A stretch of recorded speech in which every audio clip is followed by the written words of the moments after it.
Peter Jackson's The Lord of the Rings trilogy is by many considered to be the definitive adaptation of Tolkien's epic novel. The creative team behind the films worked to bring to life the world of Middle-earth, and they managed to perfectly capture the author's vision. Or have they?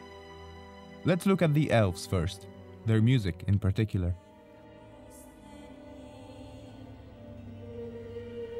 In the films, the otherworldly harmonies show us a glimpse of the nature of the immortal firstborn.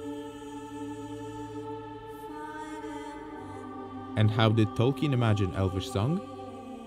Well, let's listen to him singing it.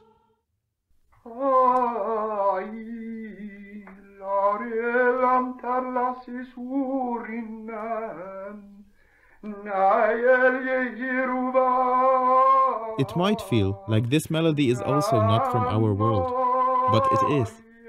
We just need to go back in time to see it.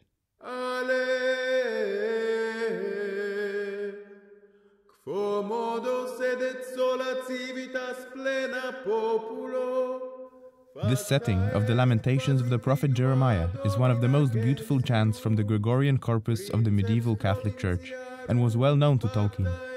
He chose its melody for his elvish poem. From the elves, let's move over to men.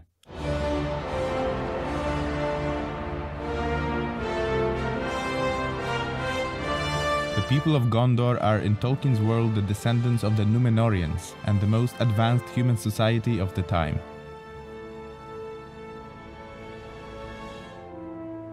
And although the medieval-esque setting of the coronation of Aragorn in the movies is stunningly beautiful, it might have looked differently had the art department been influenced by what Tolkien wrote in one of his letters. The Númenóreans of Gondor, I think, are best pictured in, say, Egyptian terms. In many ways they resembled Egyptians, the love of and power to construct the gigantic and massive. I think the crown of Gondor, the South Kingdom, was very tall like that of Egypt, but with wings attached. Finally, let's look at the Rohirrim.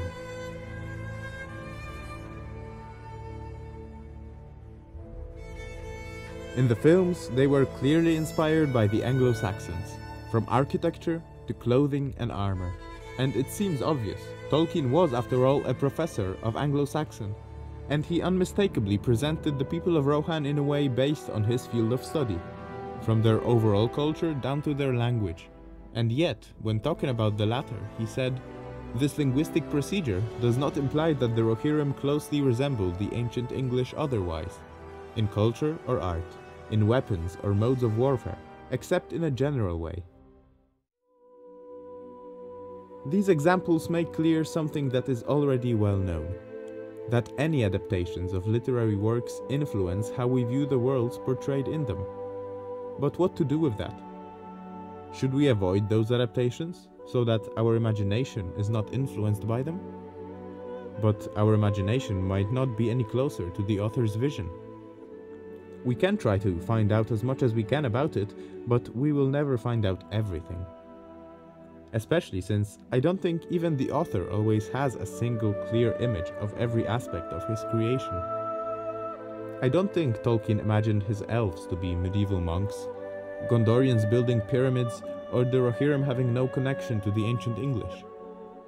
These were just some of the many influences that informed his new and original world, and which can help us understand more than just the visual look of the cultures he created.